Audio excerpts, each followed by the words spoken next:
Hello my dear students, welcome back to chemistry classes.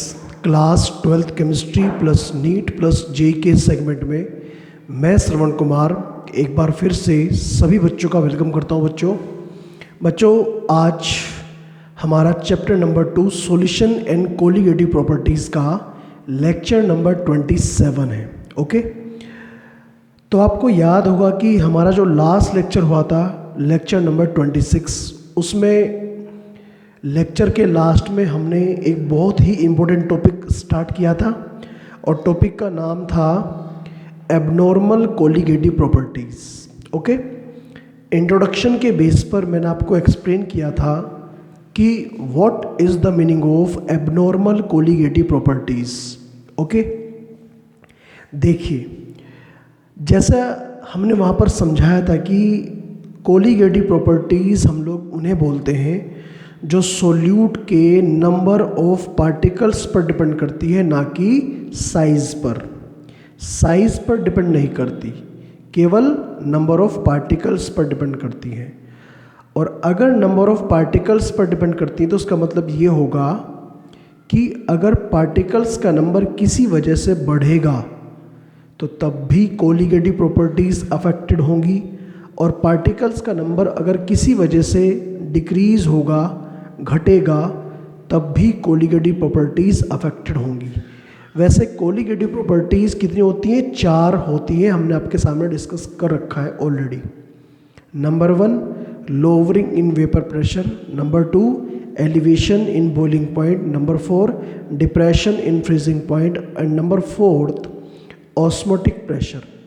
ये चारों की चारों कोलिगेटिव प्रॉपर्टीज़ इस टॉपिक पर डायरेक्टली डिपेंड करती हैं। ठीक है, कनेक्शन क्या है वो तो आपको बाद में समझाऊंगा, लेकिन पहले मैं ये अपनी बात कंप्लीट कर देता हूँ कि पार्टिकल्स का नंबर घटता कैसे है और बढ़ता कैसे है। ओके, समझ गए मेरी बात को?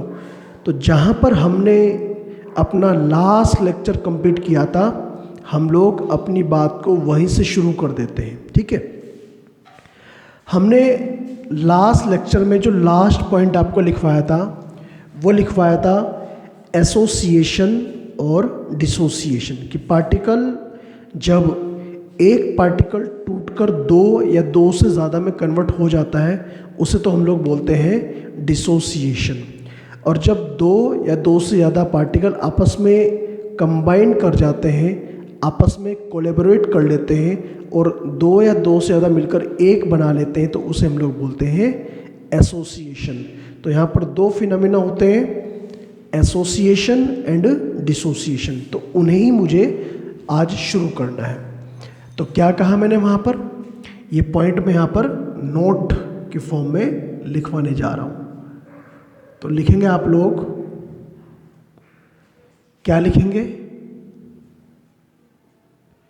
If a particle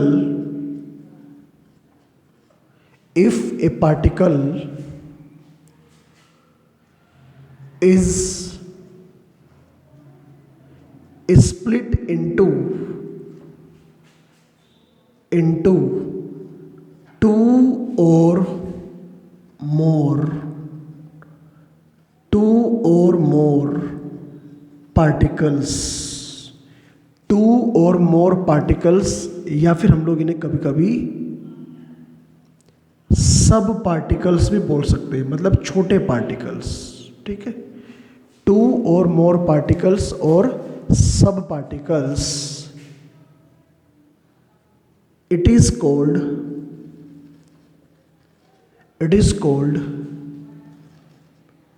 dissociation. It is called dissociation. इस फिनोमिना को हम लोग क्या बोलते हैं बच्चों? डिसोसिएशन बोलते हैं। ओके, अब अगर मैं यहां पर एक छोटा सा एग्जांपल आपके सामने रिप्रेजेंट करूं, जैसे ये पार्टिकल है, कोई भी पार्टिकल हो सकता है। ये एक पार्टिकल है सोल्यूट का, पार्टिकल ऑफ सोल्यूट, और ये पार्टिकल हो रहा है डिसोसिएट, तो इसके अंदर हम अगर डिसोसिएशन दिखाएं तो कैसे दिखाएंगे? जब ये पार्टिकल डिसोसिएट होगा तो ऐसे दिखाएंगे हम लोग। ये पार्टिकल दो हिस्सों में कुछ इस तरह से ब्रेकडाउन हो चुका है, ऐसे। ये जो फिनोमेना मैंने आपके सामने दिखाया, इसे हम लोग बोलते हैं डिसोसिएशन। मतलब एक पार्टिकल कितने पार्टिकल्स में टूट गया? 2 पार्टिकल्स में। हो सकता है 2 से ज़्यादा में टूट जाए, अभी तो 2 में ब्रेक हुआ है, तो एक पार्टिकल 2 में टूट गया, तो इसे तो हम लोग बोलते हैं डिसोसिएशन। क्या बोलते हैं बच्चों? डिसोसिएशन हम लोग इसे बोल देते हैं। ओके, अब कितने पार्टिकल बने, नंबर ऑफ पार्टिकल कितने बने, इस बात को हम लोग डिनोट करते हैं एक फैक्टर से, और उस फैक्टर को हम लोग बोलते हैं वॉन हॉफ फैक्टर। ठीक है, तो मैं यहाँ पर बताने जा रहा हूँ आपको, number of particles formed, number of particles formed is denoted by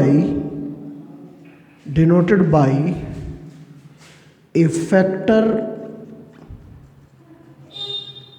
किससे? want of factor। इसे हम लोग डिनोट करते हैं वांट ऑफ फैक्टर से, और इसका सिंबल है small I. Want of factor से नोट करते हैं। कहने का मतलब ये हुआ, इस प्रोसेस के दौरान, ये जो प्रोसेस है, इस प्रोसेस के दौरान आई की वैल्यू कितनी है?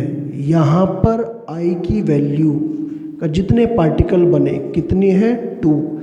अगर 3 बने होते तो 3 होती, 4 बने होते तो 4। मतलब कहने का, अगर मैं किसी पर्टिकुलर कोलिगेटिव प्रॉपर्टीज़ की बात करता हूँ, मेरी बात को ज़रा ध्यान से समझने की कोशिश करिएगा। अगर मैं किसी पर्टिकुलर कोलिगेटिव प्रॉपर्टी की बात करता हूँ, फॉर एग्जांपल मैंने बात की एलिवेशन इन बॉइलिंग पॉइंट की, तो अगर इस केस में एलिवेशन इन बॉइलिंग पॉइंट 1 है, ठीक, तो जब पार्टिकल टूटकर 2 हो जाएंगे तो एलिवेशन इन बॉइलिंग पॉइंट क्या हो जाएगा? डबल। अगर पार्टिकल्स का नंबर टूटकर 3 हो रहा है तो एलिवेशन बॉइलिंग पॉइंट क्या हो जाएगा? ट्रिपल। तो जितने पार्टिकल्स बनेंगे उतने टाइम्स हो जाएगा या हो जाएगी कोई भी कोलिगेटिव प्रॉपर्टीज। ओके, तो उम्मीद है आप लोग ये कॉन्सेप्ट समझ गए होंगे बात को। ठीक, अब मैं यहाँ पर कुछ एग्जाम्पल ले रहा हूँ, ऐसे कुछ सब्सटेंस जो सॉल्यूशन में डिसोसिएट होते हैं। जैसे अगर मैं बात करता हूँ NaCl, सबसे कॉमन है NaCl, KCl, ठीक है, उसके बाद में NaOH, KOH, उसके बाद में CaCl2। ये कुछ ऐसे सॉल्ट हैं जो वाटर में डिज़ोल्व करने पर अपने कंपोनेंट में टूट जाते हैं। तो AlCl3, ये सारे के सारे जब ये टूटेगा अपने कंपोनेंट में तो क्या बनाएगा? एक बनाएगा Na+ और एक बनाएगा Cl-, और I की वैल्यू कितनी होगी? 2। मतलब पार्टिकल हमने एक लिया था लेकिन टूटकर 2 हो गए, ब्रेकडाउन हुआ, डिसोसिएशन हुआ और 2 हो गए। ऐसे ही यहाँ पर अगर बात करता हूँ मैं, यहाँ पर बनेगा K+ प्लस Cl-, I की वैल्यू यहाँ भी 2 हो जाएगी। ओके, वांट ऑफ फैक्टर 2 हो जाएगा, और Na+ और प्लस OH-, तो I की वैल्यू यहाँ पर कितनी हो जाएगी? 2 हो जाएगी। ओके, ऐसे ही अगर बात करता हूँ यहाँ पर K+ OH-, I की वैल्यू यहाँ पर भी 2 हो जाएगी। ओके, CaCl2 की अगर बात करता हूँ तो Ca+2 बनेगा और प्लस यहाँ पर बच्चों 2Cl भी बनेंगे, 2Cl, क्योंकि Cl 2 है ना, तो जितने पार्टिकल उतने ही तो बनेंगे। तो यहाँ पर I की वैल्यू कितनी हो जाएगी, यहाँ पर I की वैल्यू हो जाएगी, यहाँ लिख रहा हूँ I = 3। इस वाले केस के लिए I = 3। इसे थोड़ा मैं यहाँ पर नीचे लिख देता हूँ। जब AlCl3 टूटेगा तो एक तो बनेगा Al+3 और प्लस 3 बनेंगे Cl-। ओके, तो यहाँ पर I की वैल्यू कितनी होगी, 4। तो ये होता है डिसोसिएशन। ठीक ऐसे ही होता होगा एसोसिएशन। समझ गए? एक बार दोबारा रिपीट कर रहा हूँ। अगर किसी सॉल्यूशन के अंदर कुछ ऐसे सोल्यूट प्रेजेंट हैं जो सॉल्यूशन के अंदर डालने पर, मतलब सोल्यूट के अंदर डालने पर अपने आयंस में ब्रेकडाउन हो जाते हैं, तो ये फिनोमिना कहलाता है dissociation. If A particle is split into 2 और मोर पार्टिकल्स या फिर सब particles, it is called dissociation. ऐसे होता है डिसोसिएशन बच्चों, ऐसे होता है डिसोसिएशन।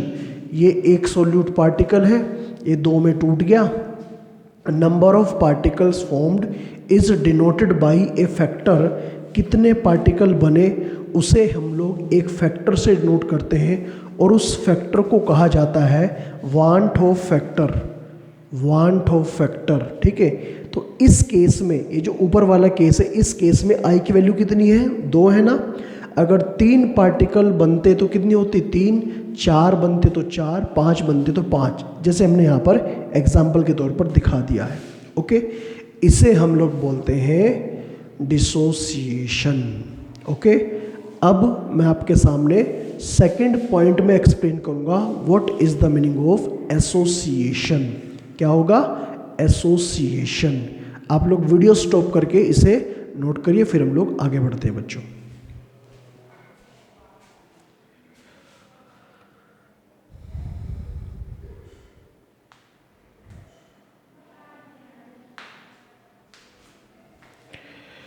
ओके स्टूडेंट, मुझे उम्मीद है कि आप लोग ये टॉपिक अच्छे से समझ गए होंगे। अब मैं सेकंड कॉन्सेप्ट की बात कर रहा हूँ। इसका बिल्कुल अपोजिट कॉन्सेप्ट है। जब पार्टिकल्स का नंबर क्या होता है, डिक्रीज। अभी तो पार्टिकल्स का नंबर इंक्रीज हुआ था, तो कभी कभी डिक्रीज भी होता है, लेकिन आपको पता होना चाहिए कि डिक्रीज किस केस में होता है और कब होता है। ठीक है, तो note point number second, note point number second.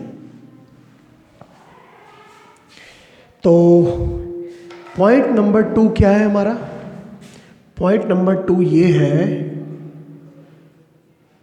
If particles are combined, particles are combined to form a large molecule। जब किसी केस में पार्टिकल्स आपस में कंबाइंड होकर एक लार्ज मॉलिक्यूल बना लेते हैं, क्या बोलते हैं इस फिनोमिना को, it is called association. Associate करना, एसोसिएशन, ये कहलाता है एसोसिएशन। इसे बोलते हैं हम लोग बच्चों एसोसिएशन। उम्मीद है आप लोग इस बात को समझ रहे होंगे। एसोसिएशन बोलते हैं बच्चों हम लोग इसे। अब मॉलिक्यूल्स आपस में कंबाइंड क्यों करते हैं, मेन बात ये है, आपको ये पता होना चाहिए। Why the molecules can combined. देखिए बच्चों, molecules can combined due to presence of intermolecular intermolecular hydrogen bonding, intermolecular hydrogen bonding.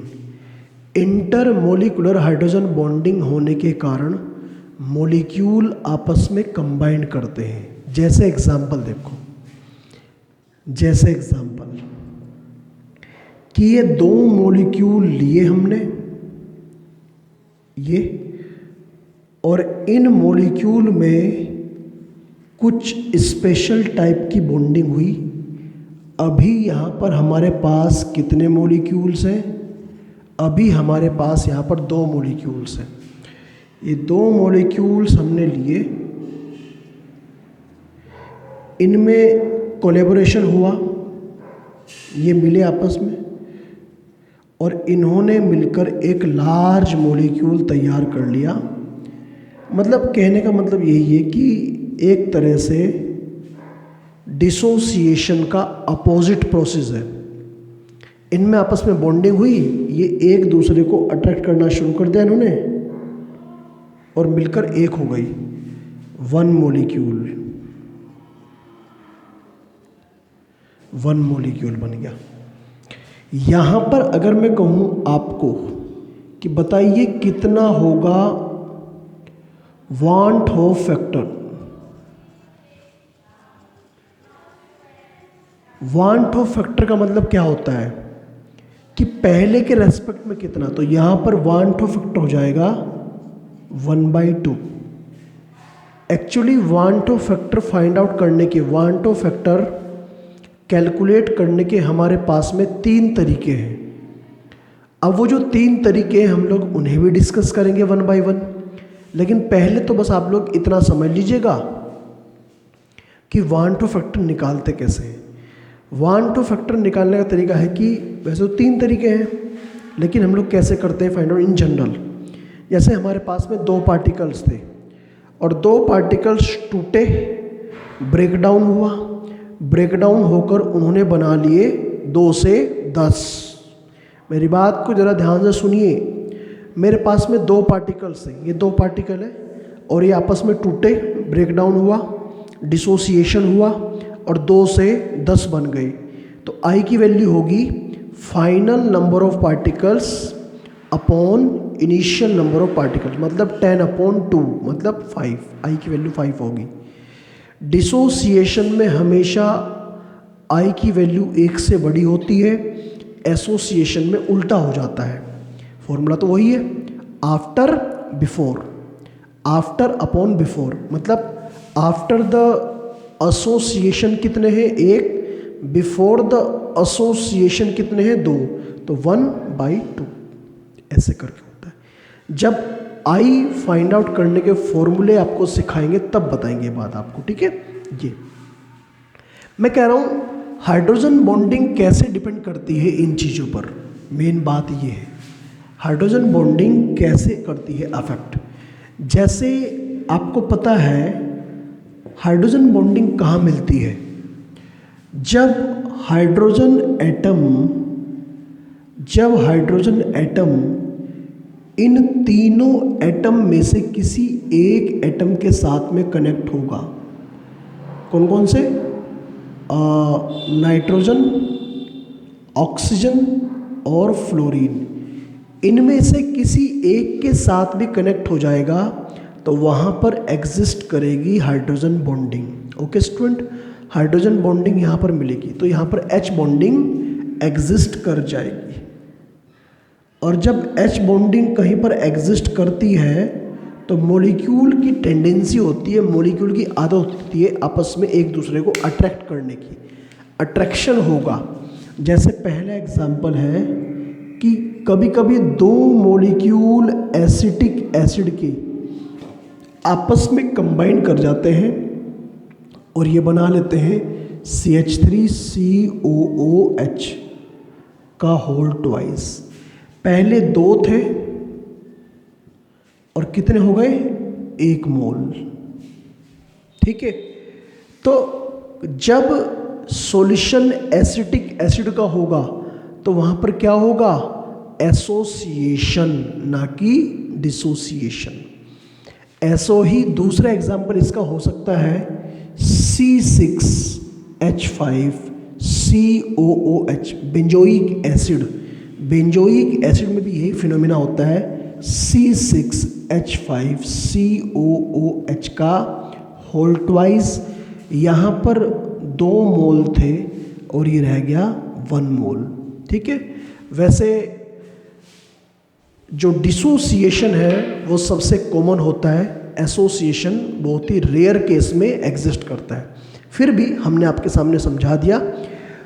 Question में ये मेंशन किया जाएगा कि एसोसिएशन हुआ या डिसोसिएशन हुआ और आपको आई कैसे अप्लाई करना है कोलिगेटिव प्रॉपर्टीज़ में। ठीक है। तो अभी तो टॉपिक अभी बचा ही है, अभी और एक्सप्लेन करेंगे इसके अंदर। पहले आप लोग वीडियो स्टॉप करके इस पूरे पोर्शन को नोट करिए, फिर मैं एक और नोट पॉइंट आप लोग के सामने 1 बाय 1 डिस्कस करता हूँ। करिए नोट बच्चों आप लोग इसे।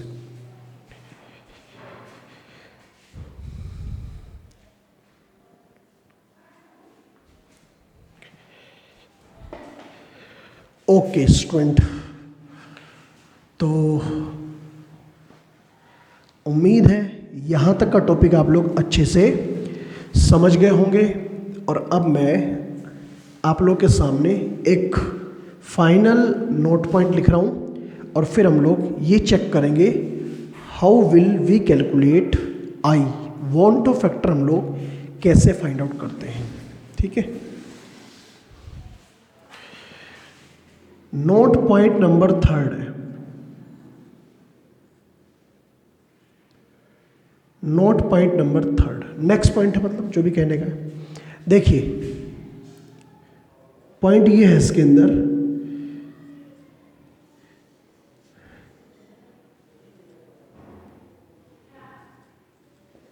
डिसोसिएशन इज मोस्ट कॉमन, सबसे ज्यादा कॉमन डिसोसिएशन है। And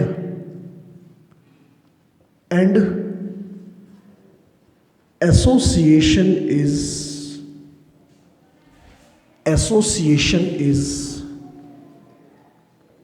rare. पहला पॉइंट तो ये। दूसरा पॉइंट ये है स्टूडेंट, डिसोसिएशन में आई की वैल्यू हमेशा 1 से ज़्यादा होती है, एसोसिएशन में आई की वैल्यू हमेशा 1 से कम होती है।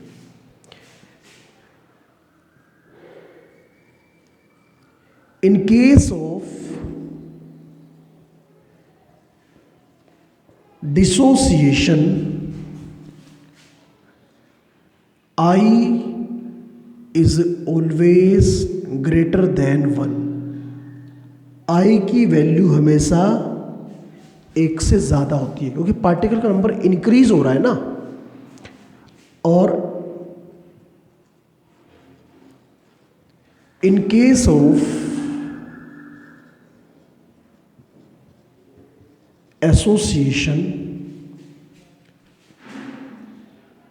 आई इज लेस देन 1, आई की वैल्यू हमेशा 1 से कम होगी, बिकॉज पार्टिकल्स का नंबर डिक्रीज हो रहा है। ठीक है।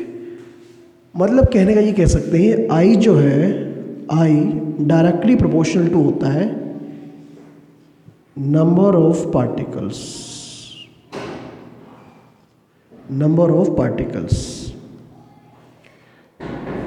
ओके स्टूडेंट, कुछ हिंट मिली आप लोगों को मैं क्या समझाना चाह रहा हूँ? आई नंबर ऑफ पार्टिकल्स पे डिपेंड कर रहा है, आई नंबर ऑफ पार्टिकल्स पे डिपेंड कर रहा है। अगर आई नंबर ऑफ पार्टिकल्स पे डिपेंड कर रहा है तो नंबर ऑफ पार्टिकल्स डिपेंड करते हैं कोलिगेटिव प्रॉपर्टीज पर।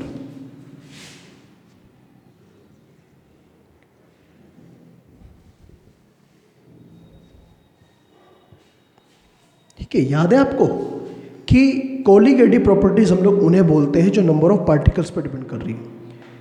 ठीक है। एक बार फिर सुन लीजिए, मैं कह रहा हूं अगर आई का नंबर इंक्रीज हो रहा है, क्योंकि एसोसिएशन में पार्टिकल्स का नंबर इंक्रीज होता है। अगर पार्टिकल्स का नंबर इंक्रीज होता है तो आई की वैल्यू 1 से बड़ी होगी नहीं होगी। और अगर पार्टिकल्स का नंबर डिक्रीज होता है, क्योंकि एसोसिएशन में पार्टिकल्स डिक्रीज होते हैं, डिसोसिएशन में इंक्रीज होते हैं, तो 1 से कम होगी। इसका मतलब ये हुआ, हम ये कह सकते हैं बच्चों यहाँ पर कि जो आई है वो डिपेंड कर रहा है नंबर ऑफ पार्टिकल्स पर। ठीक, तो फाइनल पॉइंट ये बना, so we can say that कि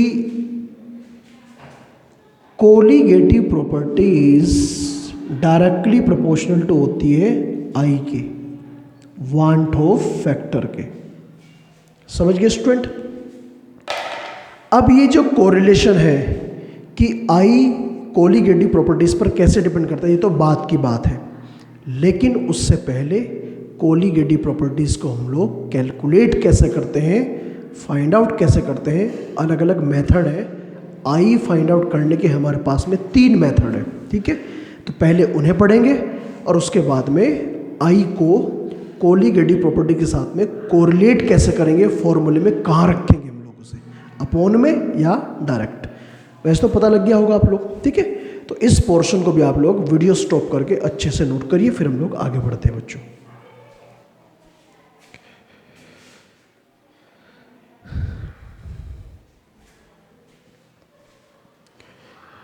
ओके स्टूडेंट, तो बच्चों आज के इस लेक्चर को तो मैं यहीं पर कंप्लीट करता हूँ, और हम लोगों ने बहुत इम्पोर्टेंट टॉपिक आज भी डिस्कस किया, और जो नेक्स्ट लेक्चर आपको प्रोवाइड किया जाएगा उसके अंदर भी मैं इसी टॉपिक को यहीं से कंटिन्यू करूँगा। ठीक है, और देखेंगे कि आप लोग इस टॉपिक को कहाँ तक, किस लेवल तक आप लोग समझ सकते हैं। टॉपिक बहुत इंपॉर्टेंट है, ये बात मैं आपको बार बार फोकस करके बोल रहा हूँ। ठीक है, ये जो लास्ट वाले लेक्चर्स हैं इन्हें आपको कई बार देखकर टॉपिक को समझना पड़ेगा, और तब जाकर हमारी बात आप तक पहुँचेगी, और फिर हम लोग NCERT एक्सरसाइज और NCERT एग्जाम्पलर और जो बाकी नीट और जेईई के क्वेश्चन हैं वो हम लोग इस पर कर सकते हैं। ठीक है, तो चलिए स्टूडेंट, फिर आज के लेक्चर को यहीं पर कंप्लीट करते हैं और मिलते हैं नेक्स्ट लेक्चर में। अपने टॉपिक को थोड़ा सा और आगे बढ़ाएंगे, कंटिन्यू करेंगे, यहीं से करेंगे। Okay, thank you, all the best.